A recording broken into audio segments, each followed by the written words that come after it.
Yemo kwa bi mede ba bi dwumdwumade so bra so yede mpensem mu atoa baby bia wo na ahwe dwumade na ase nkwa na yede ma wo sabre no bra so sei no a ye ne mpanifo tenase na ye pensem niema aba na mpanifo age atum se yenwenwen ho na emmoa ma omanga na empuntu ntimi nkonkan se na yede bia mekan no enchense ne ene etie sanse ye ntimi emmo enchirima ehwamoda ye ndimi ni ehwamo. We have a responsibility. Yo, a near my sister near the Boma Dachiman, so it's me in your baby. It's another pay. Made na say the ma a NKBK, so more afa matadi, hunano, eka, omuna bois, ama a hunso nunano afa papa. And uti Obinyanoa, the number Obinyano so 0277 523595, 0277 523595, and that's 024419.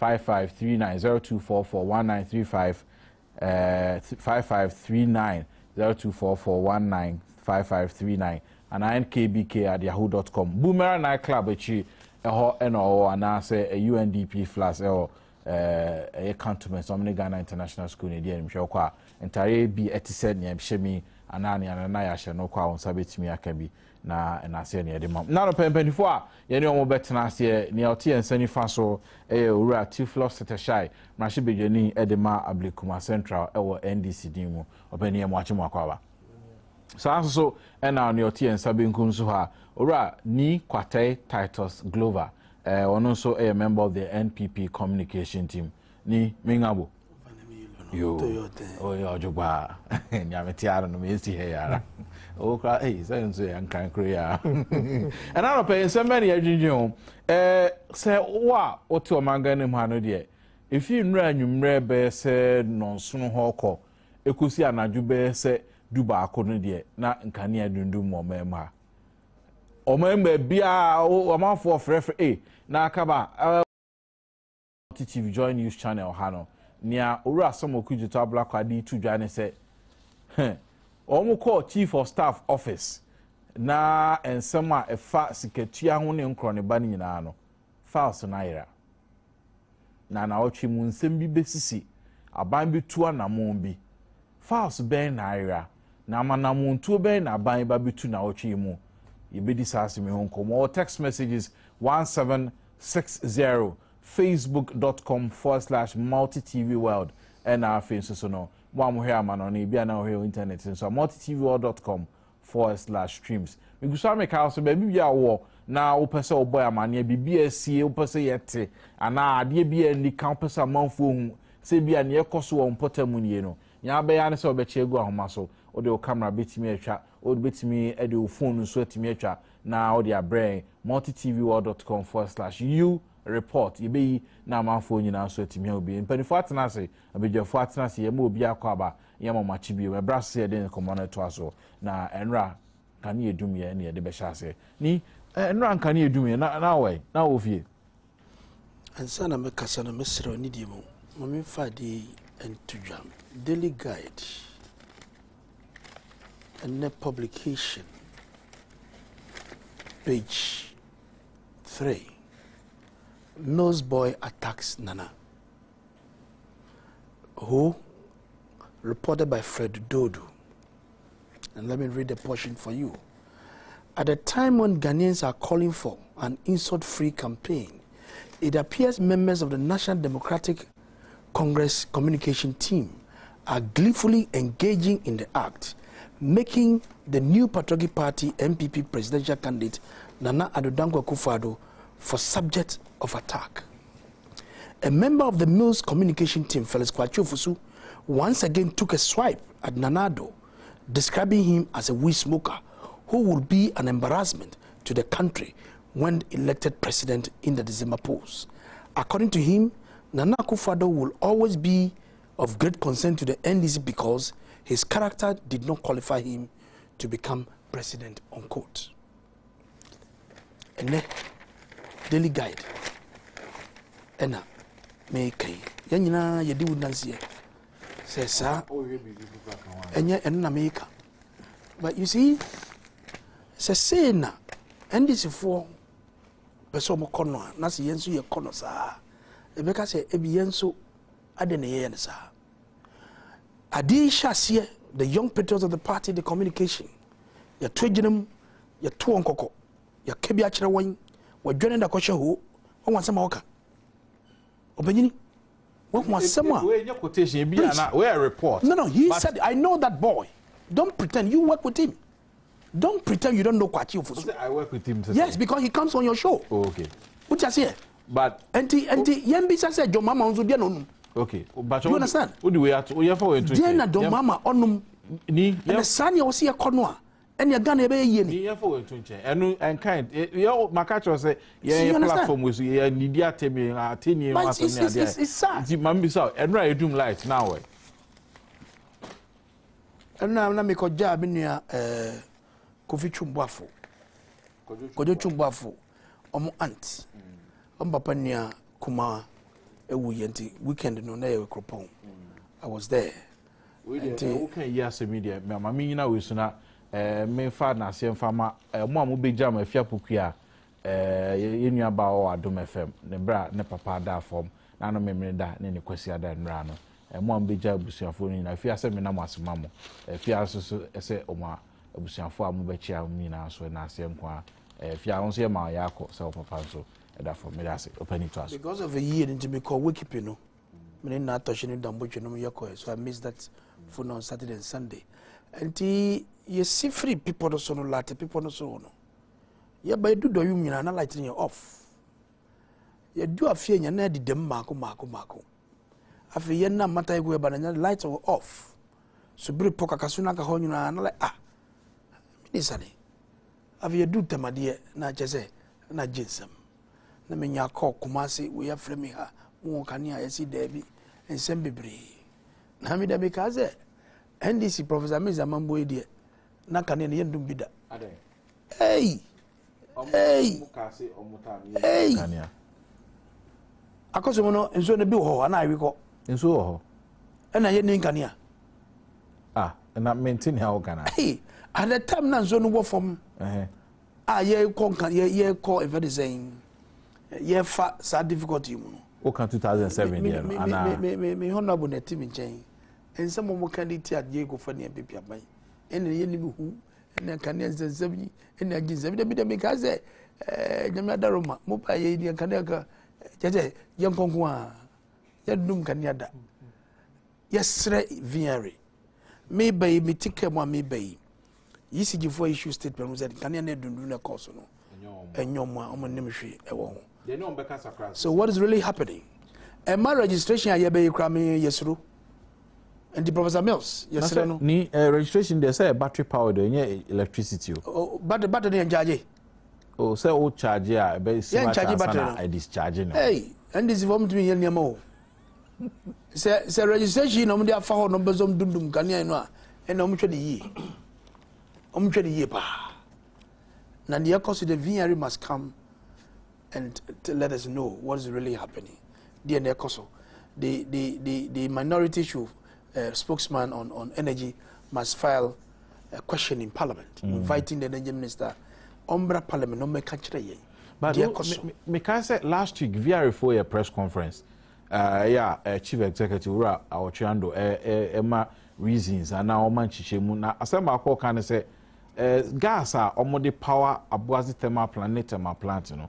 Gas ni fi Nigeria gas ni swati na ketwa no kra eba na o se Niger Delta ne Boko Haram for ne management no gas ni swati e na Africa kra no so eba no kra ni nsuo wom nti o muntimi emfire machines no nti power generation there so ba bete for the next 6 months you be doing kania sa but me nim say eno na responsible for near cost on ran there vako ye djuma na vako nye djuma me nim because nsuo no wo ho a na senso no vacuum VRE adwuma full capacity normally banisa ya ma vacuum shut it down because kanana me kai say nia yenye tua kra no was so say nia vacuum etua but today vacuum is Ghanaian owned buy ne dia Ghana for yenye dia and the been doing is a vacuum for ego so adwuma we need to be told of what's really happening said pass gas free Nigeria Ebano and Nsensemu Abanoa is a genuine concern that we all need to look at it and see how best we can do about it. design 3 years now on a mumba bemui and your gas for this aspiration also maybe the fire and flame was a man call you know and commercial BBS in Temwa me jidi pass and baby and you do it road map I did 2 and I'm tuning in a guye and my worship BBA for Frasia and me jidi zanka omundi si omenuso e di hu djuma ntendo by 3 years younger but me aka senya me adaroma yet me enya ya gasa yedi ye djuma ni sa you are okay realistic say time I move here be mu kra no na commercial continue and started into it. President Mills by him say after 1 year and okobia no officially am I started see 2 oil no. You started see 2 oil no. So infrastructure ni ho e so almost set it up. Na ya kra na ye pa Dr. Spayanki ema National Gas 3 Company. 3 years. Wouldn't be fancy gas plant. 3 years. Asema na okay. Emfie miensa. How realistic it can be done. When you brace over here, someone need brace over this government Wyoming. Look at the time frame when they take them to pay Wyoming that money. When you brace over basic gas planter, you put every adrenaline in to make sure you develop it and make it happen. And then you're finding your again. And the Abembra no become a video manufacturer because in the I know ya right. Almost same for gadgets. And go for near my easy for no and dia at that form. People should take them on and take them to court. Because want to me send me video na me try me na mu say na dia because oba from modi obi antumi nge wo hwe. So that say asade ye who be president or member. They say somebody must start it. Why na be? Maybe you say ECG phone do mo light. Emma fridge say o TV say. And anything I was say try law in the action. Me no mo say me no mbeko mum. O dey nyan say. I be me buy say ya me no mbeko mum. No mo form who did too much.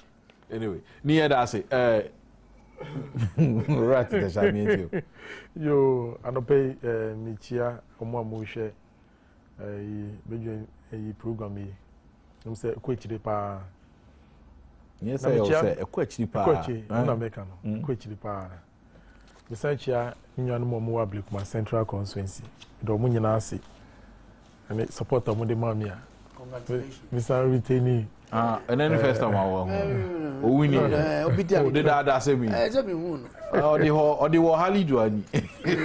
Yeah, why me ye do? Oh, they are. Nah, they were the man is guy. They are some. Yo, that's it. I'm say I no pay Miss Umetie my sister station, Joy FM, on this particular issue. Na umpenye no mufre no. I don't know from VRE for end honmo. Maji atum say from honmo. But na system a failure. Yes, you almost say na any bina a first teacher. I'm a license a call off. But a call off. You can't easy you answer. I mean, call omo saying na mahondin semi farm ho. Na oko takradia you may kuba call a friend Tico. Omo can enyina mahondin. Ura software J any quanture for penny. Na software J I no pay multi TV bedroom I'm watching. Yeah, I was young, boom to say. Nyame adumo na nso e. Ba dia daruma, da so tiase. Yo. Na no pay about here nkomodi a yedie nkania na anyina mo ahodensem na wo ye kwankyere for pani a wo da tikwanu na ye ba na bebisa se mudwumadi a mudie no ntitiw ne anyina mo ahoden dia mo so mo boa VR for ne ho nkron ba nyina no. Sai na dwumadi no ankasa te besi sabre. I was young, I'm senior equity business average. And one is yeah, we are home modern. You know, my modern beer, you bet me a diabwa. Ama Ghana Numa Hodro, any Fidia Hodro, so a bet to me, a cost of senior seno. We are airborne home modern, senior kind, yeah, Takrad International Company for no, yeah. Because a private utility. Takradi International Company, no, a joint venture, a voter authority for the Hamu Ejichemu Edu, that's 10%. And Abu Dhabi National Energy Company and so. yeah, free Abu Dhabi and as United Arab Emirates and also so one more dear Hamon Chichemo Adiokno. Na yene dear and say, yeah, Yenina Mahmodeno, na Yadiama for River Authority, Bonisi, your power purchase agreement with Viaria, Yenina Mahmodia Yenina Yadema Viari. Senia unim no Ghana Hano Viari and Abanina Mahmodi Yema, one more Edimwa Cotene. One supply electricity no do one wara na nei aban so enam hihye hodo so ate eye grid ko ankane no no so kan via ho ya say one more area boni be kan say the bulk transmission of power one more area grid ko se na be nyama ho den aye nyina ye be no one betwi e de afi sa kosomo setama se aboaze halmo e de akọ ejuma hodo akese mu na ECG so atimi atwende afiri hɔ no ade akɔ enyuma hodo mu na afei bi so abeba ba ye fidua mu boni be ka say access to electricity nei no say ebihia say aban hihye a wo hihye yen ankran enyuma yen so ebefa akwan hodo so de aboa ne be ya ibetimi aye enyima hoden no dodo no ara na ma aban atimi ade enyima hoden na akɔ emiamia hodo bebre sani be ya ubia wona wo krom wona wo akurase ubinya ile mahmodin ni bi na odi ID uduma sani ese na sisi ano yani aboaze ha ayata kwa international company no sisi yen capacity ana se ile mahmodin dodo aye no aye ahanu aduo no 220 megawatts sisi yani aban yen hihye sonkokra viare ani aban yen hihye sonko a ibetimi de hanidu another 110 megawatts a day account. Now you move from your simple cycle technology to combined cycle. No, na ye mia ye nyuma ye no mo na ye hemu dene. It is 220 no. Sabe wo shape fa ngono na wo de generate electricity ni area ntutu anase exhaust no ni ye ne yetu edugu. Yanso so no hwehwemu kire se amode kakra wo mu ya dane ni e de generate steam a no so betimi aman enough energy another be say the generate here no emu hamu nchemu adunum 50% of that I be had 110 megawatts then to a fango emfa en generate adunti be hia si betutumika na ya na sa ama etimi aboa ban hihye hodo ya de koso nyina idi ya meka kusia no se via wo generate electricity wo bo humodene grid control MZN ra mate sene openya be kwenu ekaya no how ka trebia isi ma system ni na ba down menso nyina ya na pija ye humu so ye hwehwe so ya na asan e ba ye gusu ya ye sene be ya nyama hoden de ihia ma oman punto se ye apomudin mu se ye adesua mu se ye igwadi mu no nyama hoden igina mfiofini ya huhia papa ntino yenyina ya boy homodene sene be ya ibetimi aboa masa ban hyehyɛ no atimi adimu sene ya ɛsɛ nana mpacho yenyin kyeremu kakra mo ho no mo de ojaframa gas na emu dwumadi a na se crude oil nko a obroni ɛsɛ your machines no combustion turbine and generator no dual fired na kyerɛ ebetimi ahye ojaframa anase fango anundi no ne fango ena wo a me no kasa sisi ye de fango ena yo ochina na se Nigeria fo ebie won mo pipe na ba bibiri ne bi ba via ho ne bi so advance chimbi afidie no de asiani na de ojaframa na se gas no so ayenti me machine bi credit gas fango so abribia eti gas a if Nigeria ba through the West Africa power pipeline no eba no mo de bi mam ho directly VR send the match mu acho say yene no yen arrangement ni nyina through VR nti yen fango anaso bonus fuel I generate electricity no so kra no VR na water edema yen nti say crude oil wo ha VR for nya crude oil no no edema yen dey generate natural gas so no wo ha no more should be a ne bi ya ne de mai na so at me at the generating. And the woman said machine, no dear, or done so on generating one far crude oil in ya, obey or done so on financial gas and so obey no come. Yo, Nana near Dasina, now man for say, Abuazi thermal plants say, and one of Madame Indiana Takrade International Company, Anna. A very interesting question. Abuazi is a complex and a war. In 1996, no via redeem kind call her. Koye ni ane friend of Takrade One, and Takrade Power Company, TAPCO. You know, they say in the capacity near 330 megawatts. And sana yeni dear a year Takrade 2, Takrade International Company, so by 52,000 boy. The CA, I mean, work as a buyer, for Takrade 3, and so.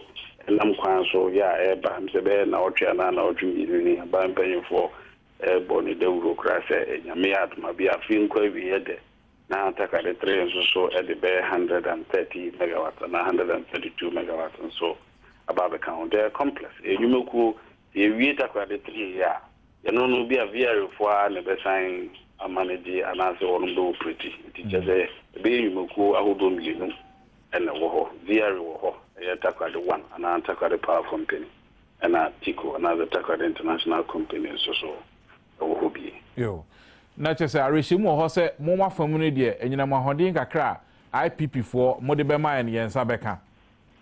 When you made those this year, no, Cassay, Wajuma, say, yo, yes, then you meant to say, Yamia buying share, and also it been different pepe. Now, 110 megawatts no so I convert from simple cycle to combined cycle operations, you know. Yeah, no so to me I Juma send say. Yo. Nana Safuaji anope multi TV Badwam Jumedia da se papa. Mr. Ominya a little correction. What was me didn't know can no nanka your friend was Safuaji. Boy no kwazo Safuaji Mr. But you see Ahini no na Adom akwa ahini ntina ya femina na osafo kantanka oh nana tefacha me say GBCD ni ana metadi confuse sana de o fire no de a opa no aka no ye we osafo de no ano no ya no endi masop ne mom odane edeba ye amabre munso a ya fem do makwa ahini ntina na ko ya na osafo kantanka nana anope ye da ase ne nkyerɛkyerɛ Nemu ora ni Titus Glover ni kwate so ochia wo mo ache. Mini I say so me manachi veve. Piano papa. Yo, nana ya dance. Yo, ora asafo age ni ete nka no also known as Asafo Kantanka ni din no. Obani mpacho to aso. MT at least was certain parameters am I. MT niam guso ekoso but still great core problems and occasionally drop it ma bibia den ye be den pa say enfidie na ye di ejuma na omem no sometimes no ye maintenance culture no and also a hardware pembi wo hono ma yetumi tenase ma de ne chedodo ana hu say wade yi bebi a edu ye wo say ye servicing obetwa eda e beko off no ansa obeka say who servicing. There are so many factors. But no question gas yenya free Nigeria edibua yi kaniano me pacho me say ajo mre akra me wi anu meja ama o pani kwakubotwe kwankyerɛ for pani dida Ghana Water Company ano ye ni nkomo kakra e misa ne say omudwumedie no nka ne adum no ensunsanso be ne be wo de ama wo mo obani ye mo akwaba mina me jozo me pacho na no pay yen hunam boko na ho so e ya me adomara yo ye da sasa no pay yen sa kan wo na enka ne adum a hya ase kokokosue na ye hwe hu sunsanso a wo ma enwuma ene eye amanfo ne ma ya wo mo yo me pacho enka ne adum a minim say ECG4 ya na mo se mo mfidi amudi adwumadie no ye dum a mo pompe machine no e che be se don hwere kakra ansa na ensuo na timi afadro ben ma aye ma ekosue no sense nsaso ben pa na ekoso mamo okay me na me da wa sibebre and no crese yi say last call for you dum kanya e high chuma Debbie Adam Bisa says, you do Kanya. My pan, I never now you home first. I'm so bad you TV near or fridge home first, and so I get in so home. It will never was maybe someone far a do side a guitar with the Amudi. The moment Chamka come, preserve say, yes, a high end there. But the end very careful say, young fat blame no and quarter electricity for so, Omodum Kayanti into me, ma, and so ma. You do ma a high end. But I say, so recognize the ECG for more challenges, VRA for more challenges. Now, ye dano, I say, they judging to say, I say, your boy, your mobile, money in a boy, more moon fee to money be there because a banner sana, obi a canon kudum, and now obia kubisa. Say, a banner say, how I say how. But the question says, you do Kanya, a high and papa, a high. But you see him say, almost more challenges, or more brown, more bread. Every be a trouble, meaning, sir, money ECG ni VR4 sign, a certain memorandum, and I'm watching Senka, Yedum Kanya Kenya, dedicated lines and farm send by comma say, Yebidum Kanya Nafina, Momo best starting with generators. So, agreement, you know, what's he saying? But so, the woman say, line BI, they call your treatment plant, ECG for a try VR4 near Obi or the money via trans or Bedu. Dedicated line. Yes, you will that arrangement with the dedicated line system. But again, say electricity in one line that are dedicated require and who name for so because it's a matter of availability. That basically, a friend is saying dedicated line. You know, in fact, as I mean, no, because you Ghana water for Ebeboa. I'm using so and when we have a Jabwatama plant, Eba or Abuase, a Basana, say enough for system no more, Obia being a bee, it's not dedicated line, so it's my Juma, and the Badwina, say, let it in on my individual dedicated line and you be there because they do, and not do me do it, just say, a fat or money in a cabin, and they say, you do like to dedicated line, or not say, energy, no, still very difficult for us to produce water. Ne kra no yemisa enra akane edum ye no ensunsuan so be na be wo ensu a yenya wo yefie mu. But can you say na say to be 4 hours. Now 4 hours in say you produce ensu 4 hours. Inti say emphasis produce enkrane aha the enkrane the money we dey produce be 90 million tons a day. Say it's all called 4 hours, you can calculate say as well lose if I say anya ye kwa will lose be 20 million gallons or thereabout. See a production kakra. And ABI so on my bit me I say in feed by Namiadoma no pay Minya report be assessed maybe I say but be 4 hours I am producing HSA a bed I say bit me enya the full production is Yama for the day.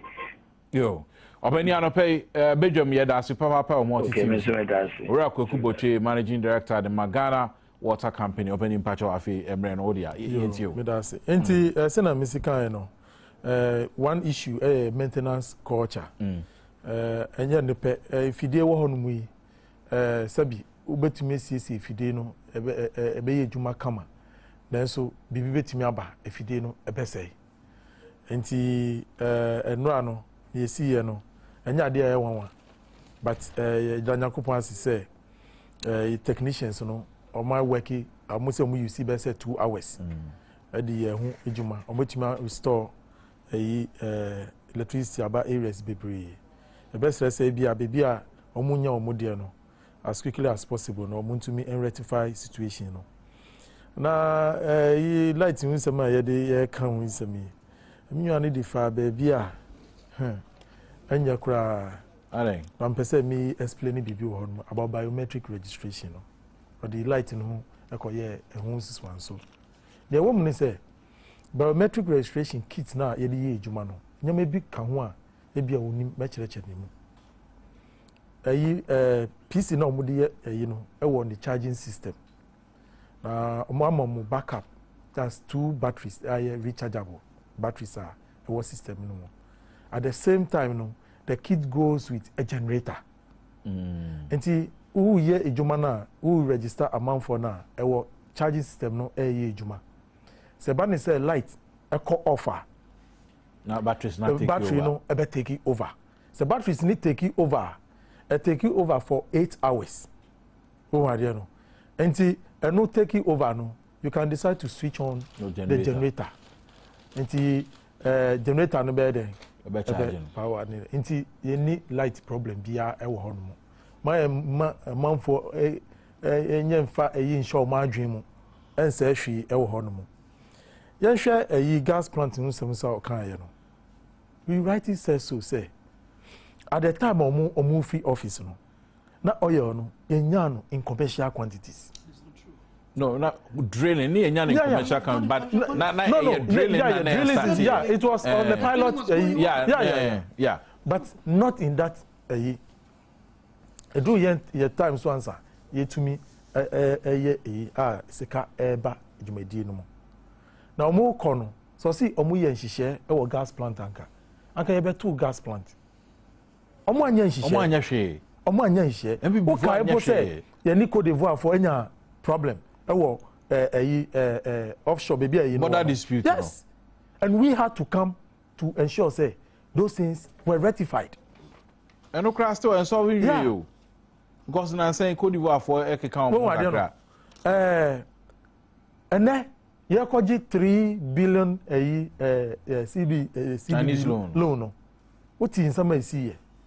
What were the reasons our bank is to ensure say gas na ye flare out eni nia ye di hye fom no e di beye e betumi aha take sanya mo ni nyina e di aboa mankania hunjuma akosoro e wo memu.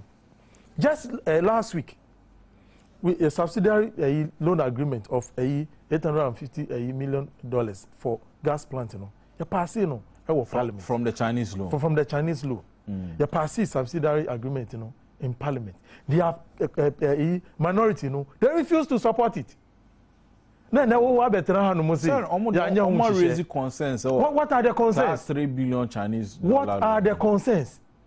So, your oil revenue now. You cannot mortgage it for 15 years. Then you don't have the moral rights to come and sit down now. What I say? And now me know what I say. You start Juma. Sagas no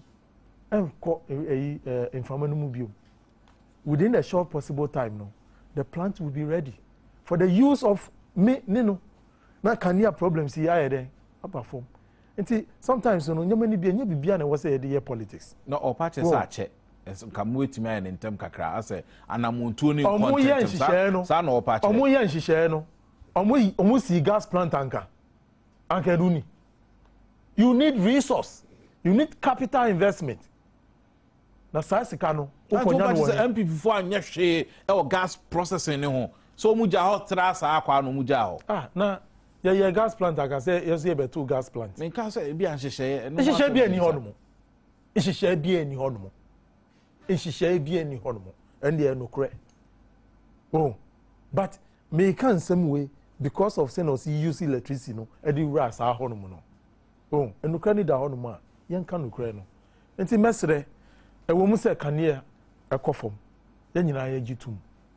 But companies na omo hwe so no omo amma ye nchichire mu as to the reasons why sa nyama no esi. But my mfa nkohye biometric registration any gas planter aban edi nani ase so say or ye di aboa Ghana for about load management shedding ekosui. Yeah.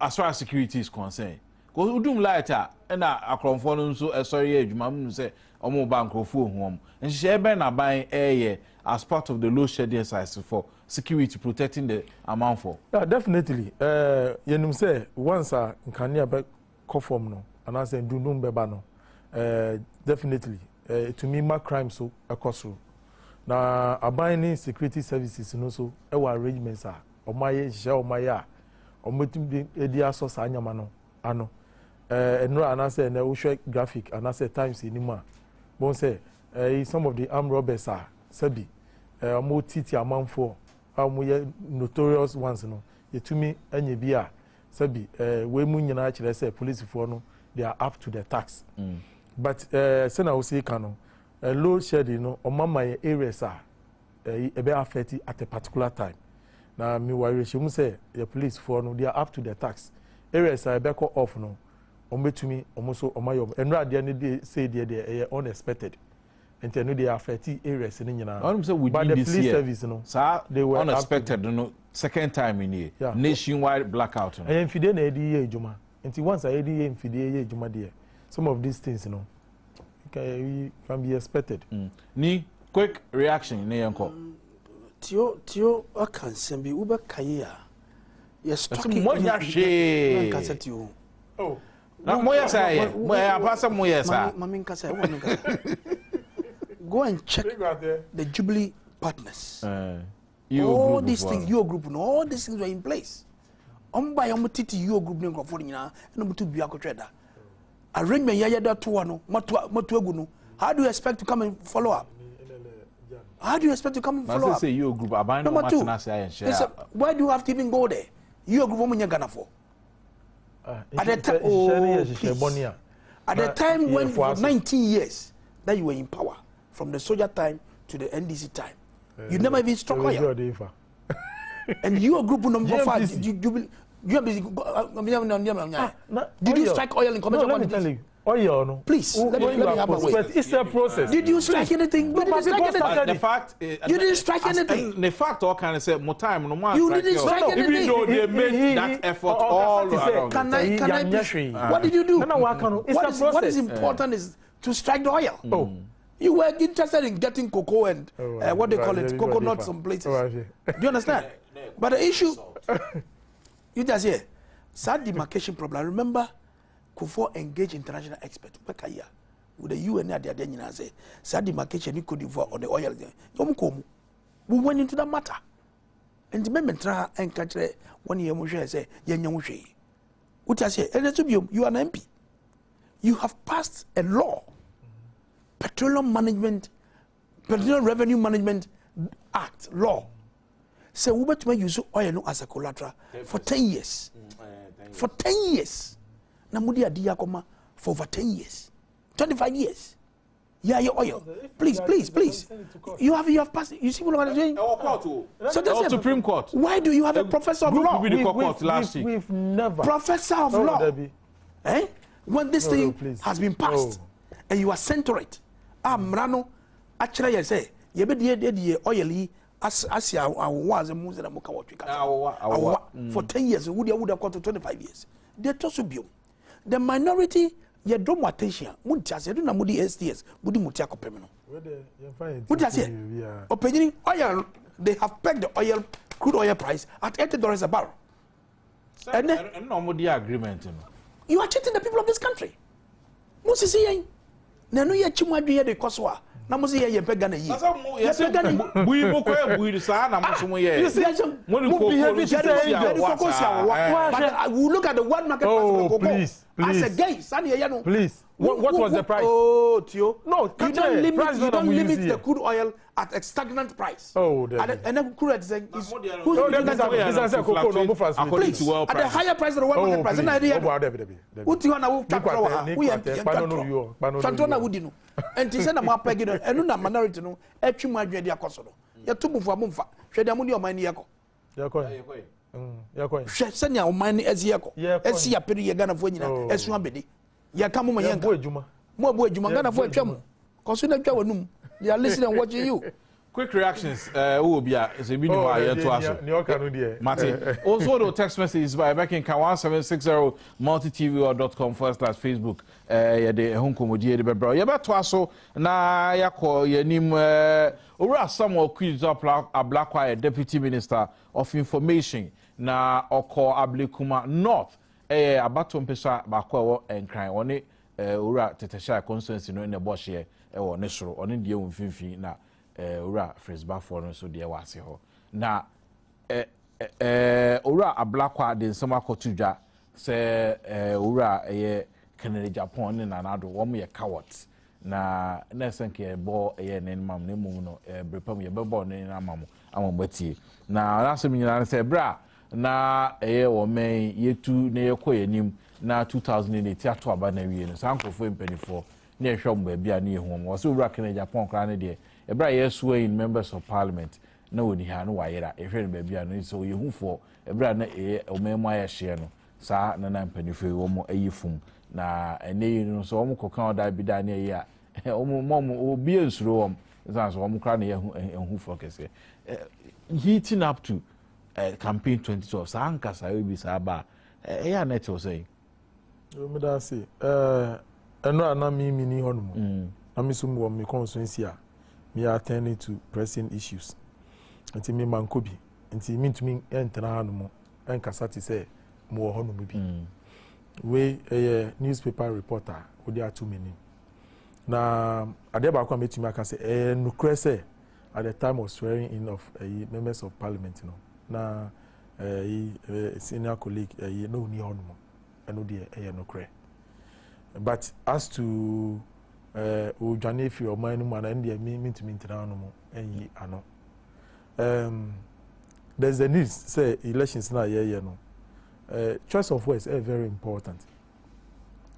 Obetumi I can say fine, he wasn't in the country at the time of swearing in of or no fee say no Ujane na say bibi ndie no angasa na adwen ano no but ebia obisa kene Japan so ebia he had a pressing issue outside the country at that time. When we no, and see, I know they mean to me no and can say, because of that, he's a coward. No, I can't say that. Now it's very important to say, your campaigns are when we are mounting the platforms now. I will say your choice of words and so you should hear. But sometimes so media and also I can't be. And I say we only report no.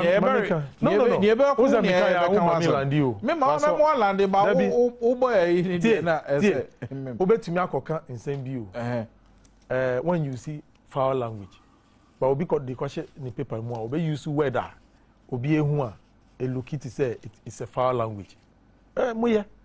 Enti I know there what say yeka.